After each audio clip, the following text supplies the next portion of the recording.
I destroyed my husband. And look, if I could go back in time, I'd destroy him harder.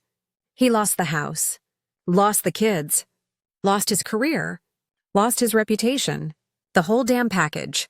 And when he got down on his knees in front of the children, playing the victim card for the millionth time, begging for that last chance I'd already given him 3 times before, I laughed. Right in his face, out loud. Like full-on cackled, because a man who says, "Forgive me, babe. Just this once. I swear it'll never happen again 4 times doesn't deserve forgiveness." He deserves a standing ovation for the audacity. And a swift kick in the ass. You know that movie scene where the betrayed wife cries, begs, asks why? Yeah, that wasn't me. On betrayal number 4, I didn't cry. I calculated. I planned. I executed. And when I was done, he was living in a shithole apartment falling apart at the seams, paying alimony just to stay out of jail. Hell, I would have sent him straight to the gutter. But gutters don't pay alimony, right? So he got the middle ground. Shithole works. Meanwhile, me? Sitting pretty in the $2 million house that I helped pay for by being a stay-at-home mom for 16 years. With the kids. With the life that I built while he was busy tearing it all down. It started with a cheap hoop earring I found under my bed on a random Thursday. The vacuum choked on that piece of trash. I looked at it. Wasn't mine. Wasn't Paige's, so whose was it? Oh, right. Girlfriend number 4. How original, Derek. Some people are going to say, "Ava, you went too far." Others will say, "Revenge doesn't solve anything." To those people I say, cool. Keep forgiving your cheaters.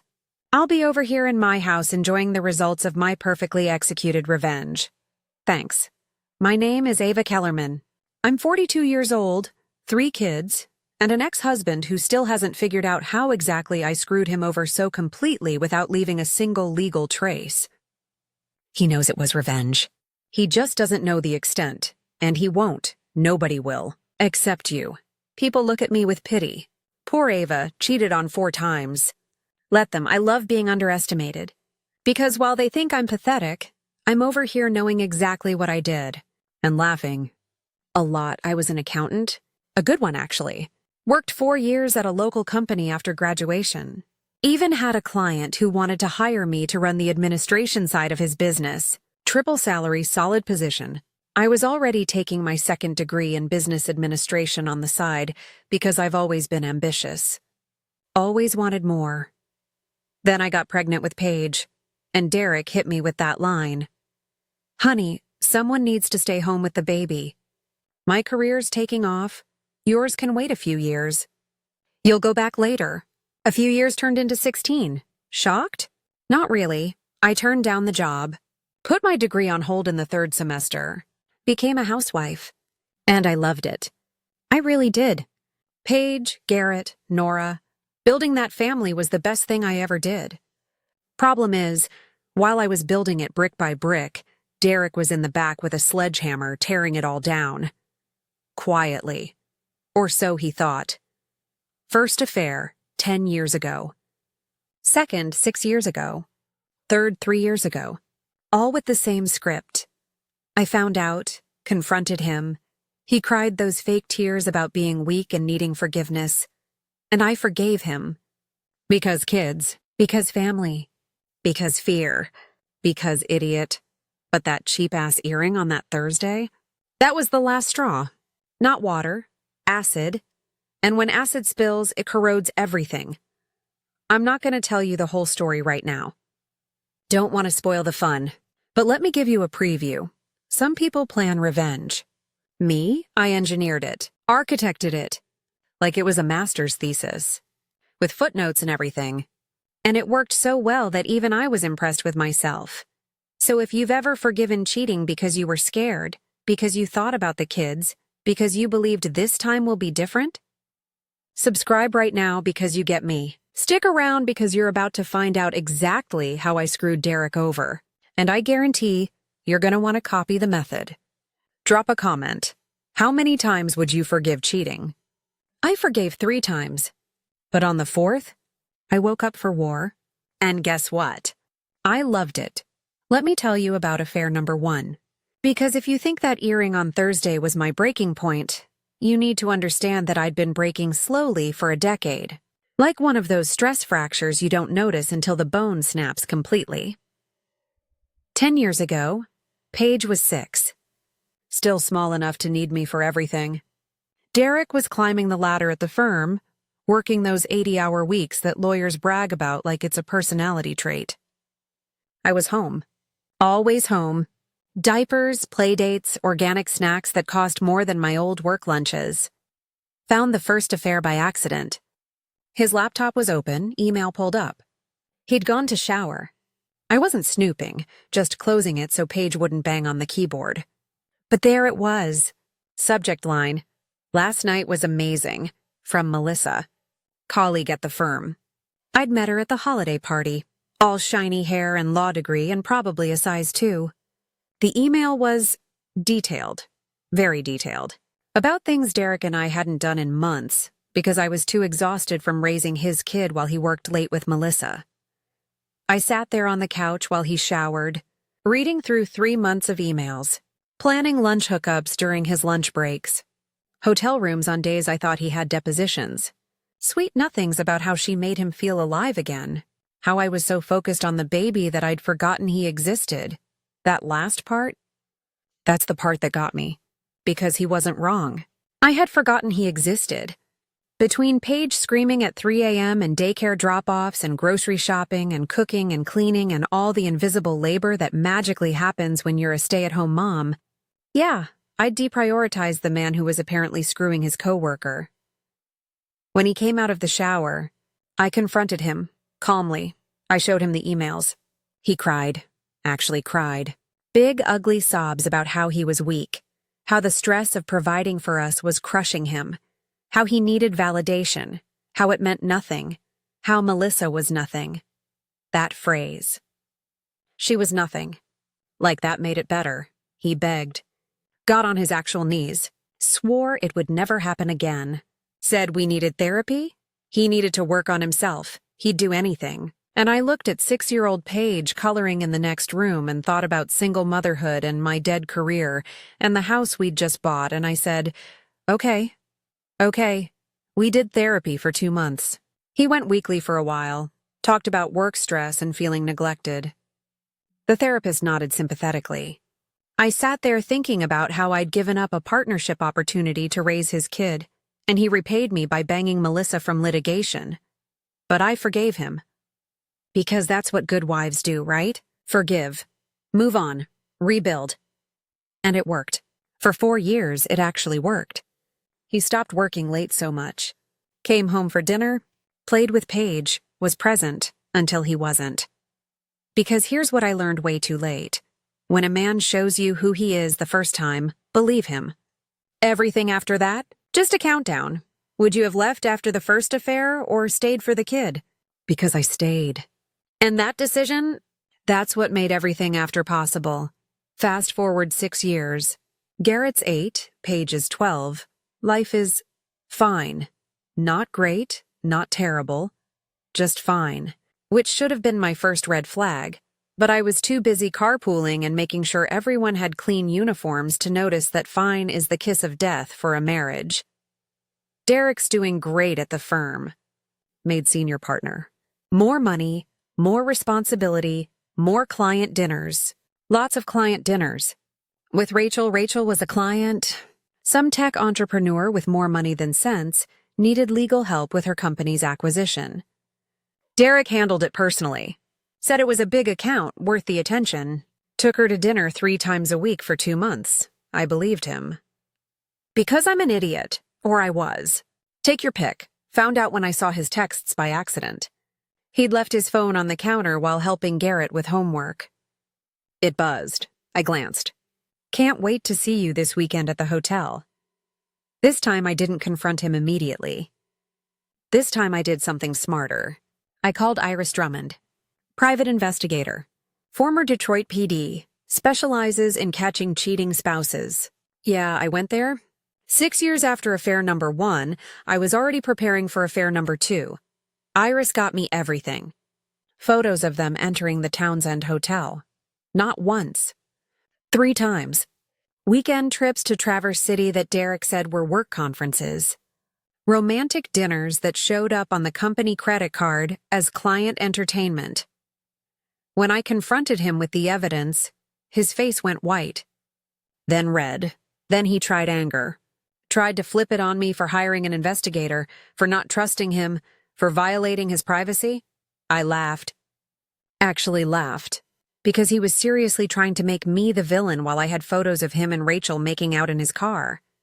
Then came the tears. Again. The same script as Melissa. He was weak. The stress of being senior partner was crushing him. Rachel didn't mean anything. It was just physical. He needed help. We needed couples therapy. He'd do anything. Deja vu is a bitch. But you know what I did? I forgave him. Again. Because Garrett was 8, Paige was 12. We'd just refinanced the house, and I'd been out of the workforce for 12 years. My accounting skills were dated. My business degree was unfinished. I had no income, no career prospects, and 2 kids who needed stability. So I stayed. We did therapy, 3 months this time, because apparently affair number 2 requires 50% more counseling than affair number 1. He apologized to the kids, told them he'd been working too much and neglecting the family. Made it sound like a workaholic problem, not a screwing clients in hotels problem, and things got better. For a while. He made partner meetings less frequently, came to Garrett's basketball games, took Paige to father-daughter events, played the devoted dad routine so well I almost believed it. But that's the thing about patterns. They don't break. They just pause. And I was about to learn that lesson the hardest way possible. Have you ever forgiven someone twice and regretted it? Because I was about to find out I'd drawn mine way too far out. 3 years ago, Nora was 8. My baby. The one I'd stayed home for through all of this. Derek's career was at its peak. He was pulling in serious money. We had the house, the cars, the perfect suburban life. On paper, everything was great. Except Derek couldn't keep it in his pants. Found affair number 3 the stupidest way possible. He left his phone unlocked on the bathroom counter. I picked it up to hand it to him and saw the photos. Kira, 24 years old. Summer intern at the firm. Looked like she'd walked off an Instagram fitness page. Tight everything. Young everything. Everything I wasn't anymore after 3 kids and 16 years of domestic life. The photos were recent. From his office, her sitting on his desk, him behind her. Nothing explicit but explicit enough. I scrolled. Found more. Texts about meeting up after work. About being careful. About how she made him feel young again. Young again. Like I was some ancient hag at 40 instead of the woman who'd sacrificed her entire career to raise his kids while he climbed his way to the top on my back. I didn't cry this time. Didn't even feel surprised. Just cold. Like something in me had finally died after being on life support for years. I walked into the living room where he was watching TV. Held up the phone. Said one sentence, "Who's Kira?" And I watched him go through the whole cycle again. Shock, denial, anger, tears. The same performance he'd given with Melissa and Rachel. Like he had a script and couldn't improvise. But this time, I didn't let him finish. I cut him off mid-sob and said this. This is the last time, Derek. The absolute last time. Because if there's a next time, I don't forgive you. I don't do therapy. I don't give you another chance.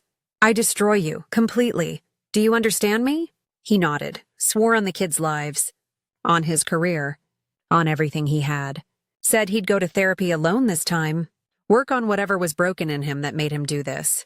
Figure out why he kept sabotaging everything good in his life. And you know what? He did. Went to therapy for 2 months. Talked about childhood trauma and his parents' divorce and feeling inadequate despite his success. Came home with insights about his fear of aging and his need for external validation. Made it all sound very psychological and deep. I sat through those conversations wondering if he'd take responsibility for being a serial cheater, or if he'd just therapize it into everyone else's fault. Spoiler, it was the second one. but we moved forward. He promised, I warned. The kids were oblivious because I'd gotten very good at hiding the cracks in our marriage. Paige was applying to colleges. Garrett was in high school. Nora was in middle school. Their lives were stable, happy, normal, and I told myself that's what mattered. That as long as the kids were okay, I could swallow my pride and my rage and my growing suspicion that my husband was fundamentally incapable of being faithful. 3 affairs. 3 confessions. 3 rounds of therapy. 3 promises that this was the last time. Want to guess what happened next? Of course you do. Because if this was the end of the story, I wouldn't be sitting here telling you about that cheap hoop earring I found on a Thursday morning 3 years later. Now would I? Thursday morning, regular day. Derek left for work at 7. Kids left for school by 8. House to myself by 8:15. Coffee, vacuum, laundry. The domestic routine I'd perfected over 16 years. I was vacuuming the bedroom. Under the bed, because I'm thorough like that. The vacuum choked. Made that sound it makes when it sucks up something it shouldn't. I turned it off, looked underneath. 1 cheap hoop earring. Gold-colored. Definitely not gold. The kind you buy at Target for $12. Not mine, not Paige's, she wears studs. Not Nora's, she's too young for hoops. I picked it up. Held it in my palm. And something inside me just snapped. Not broke. Broke implies it was whole before. This was different. This was the final crack in something that had been fracturing for a decade. And when that last piece finally gave way, what was left wasn't sadness. Wasn't even anger. It was clarity. Crystal clear, cold as ice, absolutely certain clarity. I didn't cry. Didn't scream. Didn't call him immediately to demand answers. I sat on the edge of the bed, that stupid earring in my hand, and I smiled. Actually smiled. Because I finally understood. Derek was never going to stop. Melissa, Rachel, Kira, and now whoever this earring belonged to, there would always be a next one. Always another excuse, another breakdown, another round of therapy that changed nothing. And I was done. Not done in the I'm leaving him way. Done in the I'm going to systematically destroy this man's entire existence way. Because here's what I realized sitting there. I'd spent 16 years being the good wife. The understanding wife. The wife who forgave and moved on and thought about the kids first. And what had that gotten me? A husband who thought he could cheat with impunity because his doormat wife would always be there to wipe his feet. Not anymore. I got up, put the earring in a Ziploc bag like it was evidence. Because it was, I labeled it with the date, the time, the location. Then I called Iris Drummond. Same investigator from affair number 2. She answered on the second ring, her first words. He did it again, didn't he? My response? Yeah. And this time we're going nuclear. Iris met me that afternoon at a coffee shop in Royal Oak, far enough from Birmingham that no one would recognize me. She brought her laptop. I brought fury disguised as calm. We spent 2 hours planning. She'd tail him, document everything, find out who the earring belonged to. I'd install tracking software on his phone, monitor his credit cards, build a case so ironclad that when I finally struck, he wouldn't see it coming until it was too late. For the first time in 10 years, I felt powerful. Not like a victim waiting for the next betrayal. Like a hunter who'd finally spotted her prey. Iris looked at me across the table and said something I'll never forget. You know this is gonna get ugly, right? Like scorched earth ugly, I smiled. That same cold smile from the bedroom. Yeah, that's exactly what I want. I went home that night and cooked Derek his favorite dinner. Pot roast. Acted completely normal, asked about his day. Kissed him goodnight. And while he slept next to me, I installed the tracking app on his phone. Within 3 days, I had a name. Sienna Holbrook. 26-year-old paralegal. Hired 8 months ago. University of Michigan Law. Pretty, ambitious, young. Everything I used to be before I gave it all up for him. And just like that, I wasn't the victim anymore. I was the villain. And honestly, I'd never felt better. Have you ever realized too late that being nice got you nowhere? And wait to hear what comes next, because it's the best revenge I've ever executed. The tracking app was beautiful. Showed me everywhere Derek went in real time. Every text message backed up to a cloud account he didn't know existed. Every phone call logged. Every photo taken automatically uploaded to my secret folder. Within a week, I had his entire affair documented like a FBI case file. Monday, Townsend Hotel, Birmingham. 2 hours. Lunch break that ran long. Tuesday, text messages. Sienna asking when he'd leave me. Derek saying soon, after things settled down with the kids. Wednesday, company credit card charge. Jewelry store at Somerset Collection. $800. Wasn't for me. My birthday was 6 months ago and he got me a Cuisinart. Thursday, another hotel. Different one this time, Ann Arbor. Probably thought mixing up locations made him clever. Friday weekend plans. Traverse City. Derek told me it was a legal conference in Chicago. The tracking app said Northern Michigan. Sienna's Instagram, which she stupidly kept public, said romantic getaway with her man. Iris was getting photos too. Derek and Sienna entering hotels. Kissing in his car. Her wearing that exact earring I'd found. The matching one anyway. Proof that it was hers. That she'd been in my bed, in my house, in my space. But I didn't just collect hotel photos. I went deeper. Found the shirt in his laundry. White dress shirt, collar stained with lipstick. Red. Bright red. I don't wear red. I'm more of a nude pink person. Had been for years. Derek knew this. I photographed the shirt from multiple angles. Saved it in a garment bag. Labeled it. Dated it. Then came the best find. His suit. The navy one he'd worn to that client dinner that wasn't actually a client dinner. I was taking it to the dry cleaners. Checked the pockets like I always do. Thong. Red lace thong. Size small, and an opened condom wrapper. In his suit pocket. The suit he'd worn to dinner. The suit he'd hung in our closet. The suit I'd almost sent to the cleaners without checking. I stood there in our bedroom holding another woman's underwear and I didn't feel anything. Not anger. Not hurt. Just satisfaction. Because this was evidence you can't explain away. Can't therapize. Can't blame on stress or childhood trauma. This was damning. I added it to my collection. 3 objects. Earring, lipstick-stained shirt, thong, and condom wrapper. A trinity of betrayal. But the real ammunition was digital. 3 months of texts between Derek and Sienna. The evolution of their affair in writing. Early texts. Professional. Work stuff. Then flirty. Then explicit recent texts. Planning a future. Her asking about divorce timelines. Him saying he was working on it. Saying I was too dependent to leave.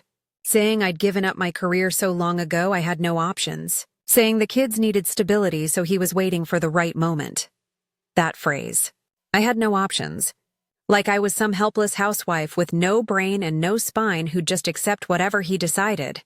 He really didn't know me at all. I spent 3 months living a double life. Daytime. Perfect wife. Made breakfast, packed lunches, asked about his day. Nighttime. Documented every lie.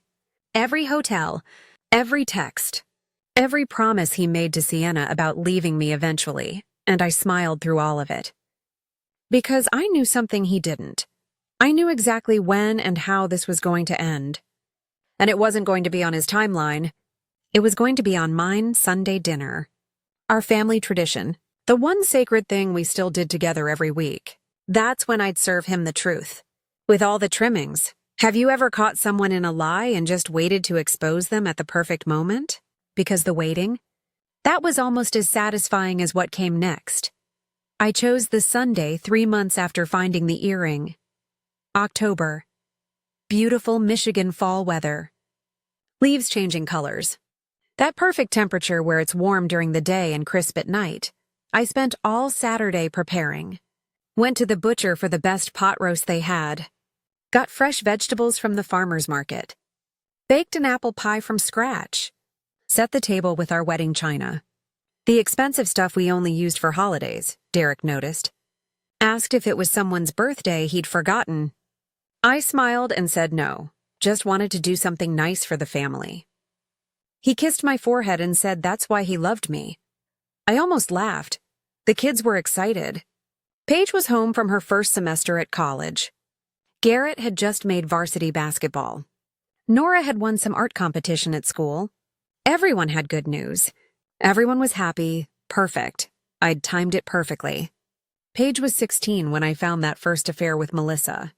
Now she was 19, college sophomore, old enough to understand what betrayal really meant. Garrett was 15, high school sophomore, at that age where he was figuring out what kind of man he wanted to be. Nora was 11, still young, but not so young she couldn't understand that actions have consequences. They deserved to know who their father really was. Sunday afternoon, I started cooking. Derek offered to help. I said no, I had it under control. He should relax. Watch the game. Enjoy his last peaceful Sunday. I didn't say that last part out loud. By 5:30, everything was ready. Pot roast, roasted potatoes, green beans, fresh rolls. The apple pie cooling on the counter. The dining room table set like something from a magazine. Candles lit. Wine poured for Derek and me, sparkling cider for the kids. We sat down at 6. Everyone in their usual spots. Derek at the head of the table. Me at the other end. Paige and Garrett on one side, Nora on the other. Derek said grace. Thanked God for the food, for the family, for our blessings. I kept my eyes open during the prayer. Watched him. Wondered if he felt any guilt at all, or if he'd compartmentalized so well that he actually believed his own performance. We started eating. Passing dishes. Talking about everyone's week. Paige talked about her political science class. Garrett mentioned basketball tryouts. Nora showed us sketches from her art notebook. Normal. Everything was so normal. Derek even complimented the pot roast. Said it reminded him of his mother's recipe. That I'd outdone myself. That this was exactly what family dinners should be. I agreed. This was exactly what family dinners should be. Honest, real. No secrets. We got to dessert. Apple pie with vanilla ice cream. Everyone's favorite. I served it. Sat back down. Watched them eat. Then I pulled out my phone. Paige noticed first. She knows the rules. No phones at dinner. She looked at me confused. I smiled at her. Said, "Before we finish up tonight, there's something I need to share with everyone. Something important." Derek's face changed. Just slightly. A flicker of concern. But he covered it fast. Asked what was going on. Tone light. Curious. Not worried yet. He should have been worried. I pulled up the folder on my phone.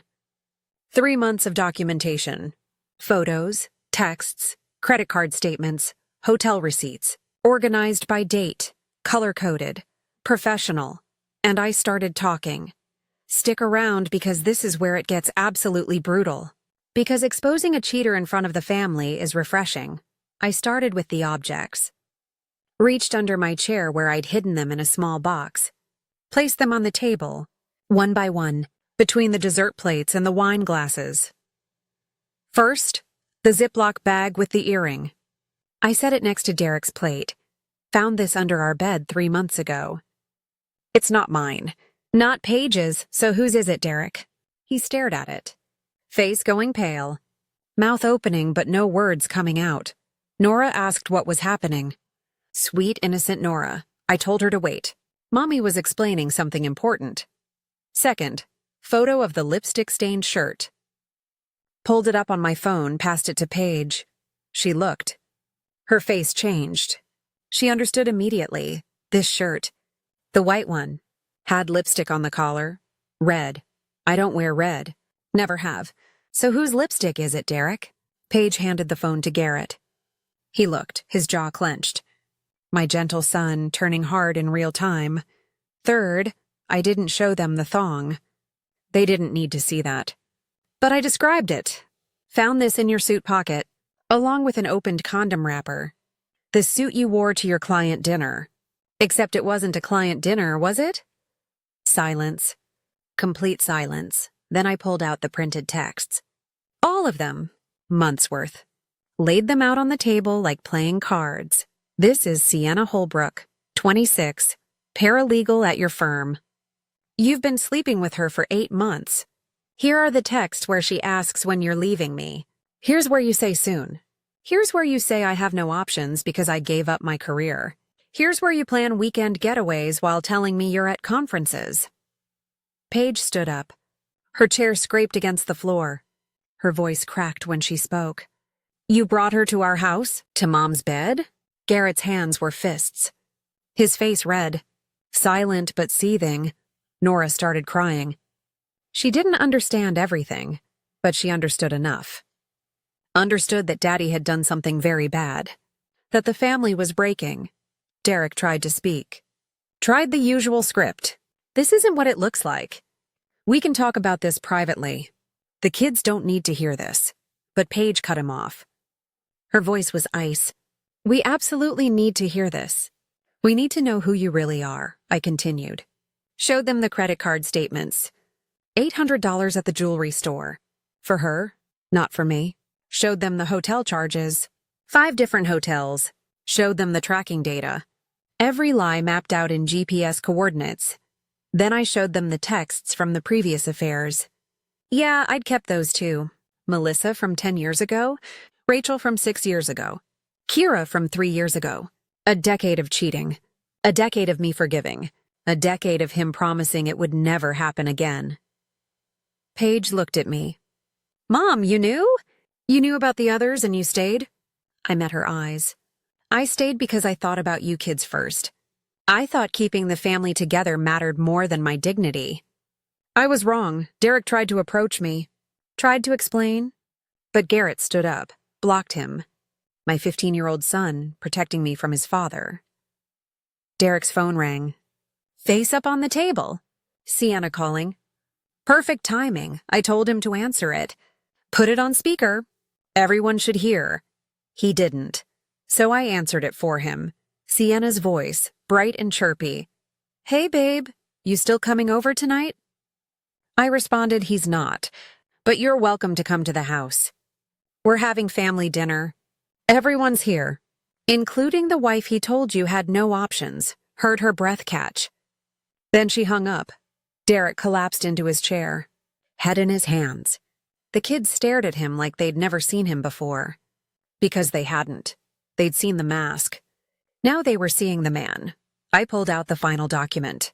Separation papers, already drawn up by Marlo Vickridge, the best divorce attorney in Metro Detroit. Already reviewed. Just needed his signature. You're signing this tonight. Then you're packing a bag. Then you're leaving. The prenup you thought was so funny 19 years ago, it has an infidelity clause. You get 30%. I get 70%. The house, the kids, the life. All mine, he looked up. Tried one more time. The puppy dog eyes. The broken voice. Forgive me, babe. Just this once. I swear, I laughed. Right in his face. 4 times, Derek. You've said that 4 times. This time, I'm not forgiving. I'm destroying. And from the looks of it, I already have. Tell me, do you think he deserved this? Because from where I'm sitting, he deserved worse. He signed the papers. Didn't have much choice. The evidence was ironclad. The prenup was clear.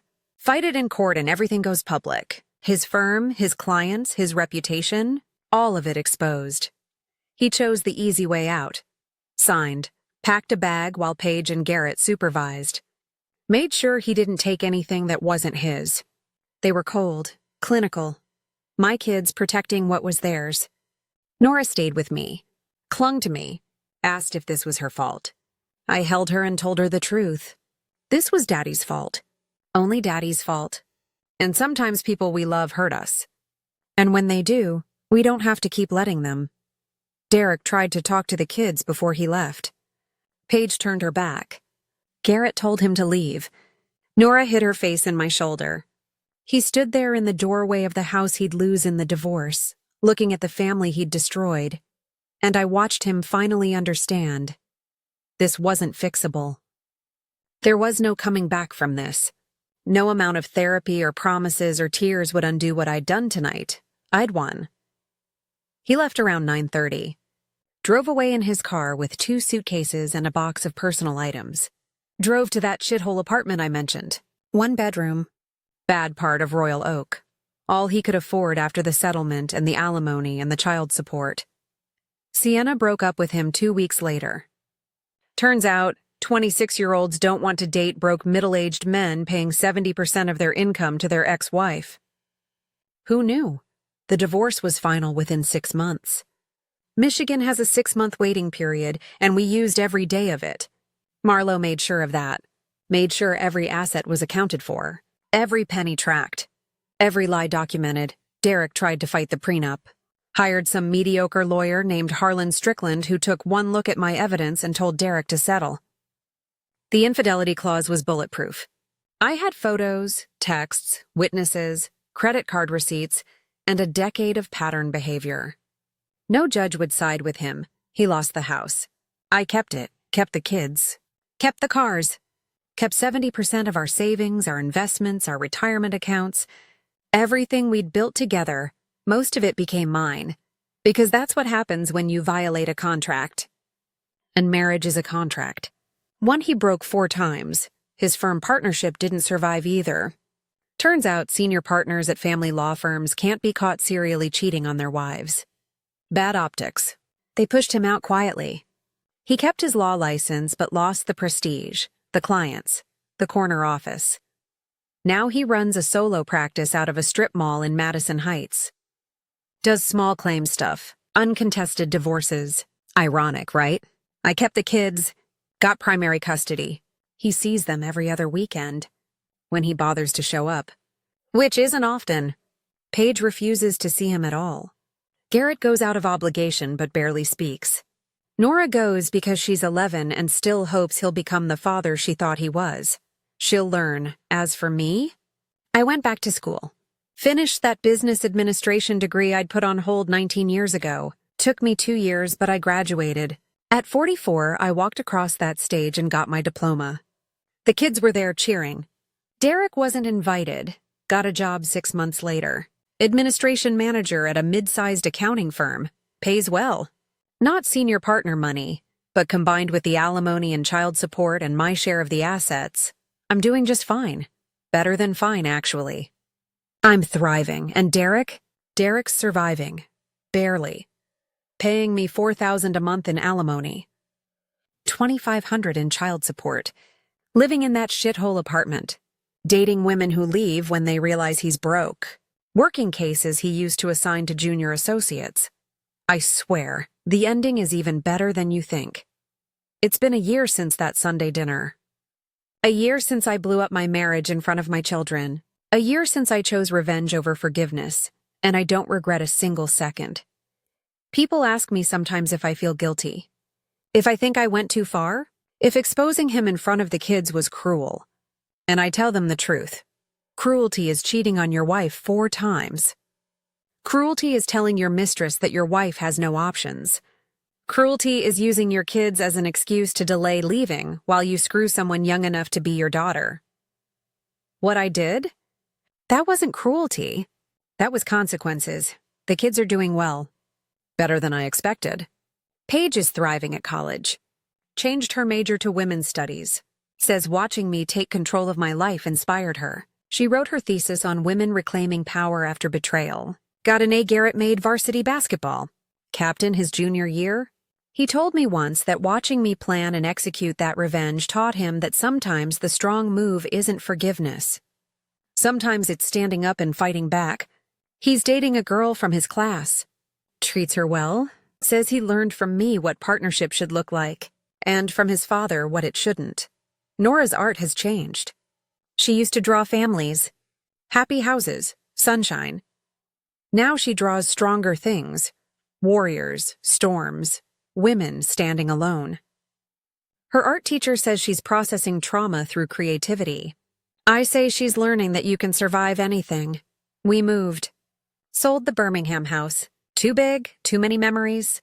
Bought a smaller place in Ferndale. Craftsman style, 3 bedrooms, big backyard. It's ours. Mine and the kids. No ghosts. Sunday dinners still happen. We still gather around the table. But now there are only 4 of us. 4 is enough. 4 is perfect. Derek tried to reconcile. Showed up at the house 6 months ago. Flowers, tears, apologies. Said he'd made a mistake. That he wanted his family back. That therapy had helped him understand what he'd lost. I laughed. Told him he didn't lose anything. He threw it away. And the garbage truck doesn't bring trash back just because you regret throwing it out. He tried to hug me. I stepped back. Told him if he came to the house again without permission, I'd file for a restraining order. He left. Haven't heard from him since. Sienna, by the way, got fired. Not for the affair, but for poor performance. Turns out she wasn't actually good at her job. She'd just been sleeping with a senior partner who assigned her easy cases. Without Derek protecting her, she couldn't cut it. Last I heard, she moved back to Ohio, living with her parents. Working retail. Karma's funny that way. As for me, I'm dating. Nothing serious yet. But I'm meeting people. Men who know my worth. Who respect what I've built. Who understand that I'm not someone who needs rescuing. I'm someone who did the rescuing herself. I look in the mirror sometimes and barely recognize the woman I see. She's harder than the old Ava, more cynical, less trusting, but she's also stronger, smarter, free. Would I do it again? Absolutely. Would I do it the same way? Probably worse. Because here's what I learned. Forgiveness is overrated. Some people don't deserve it. Some betrayals are too big to move past. And sometimes the best thing you can do for yourself is burn it all down and build something new from the ashes. That earring under my bed wasn't the end of my marriage. It was the beginning of everything else. And everything else? It's pretty damn good. So if you're sitting there reading this, wondering if you should forgive one more time, ask yourself, are you forgiving because you want to? Or because you're scared of what happens if you don't? Because I was scared too. Scared of starting over at 42, scared of raising 3 kids alone, scared of losing the life I'd built. But you know what I was more scared of? Living the rest of my life with someone who saw me as disposable. And that fear? That's what set me free.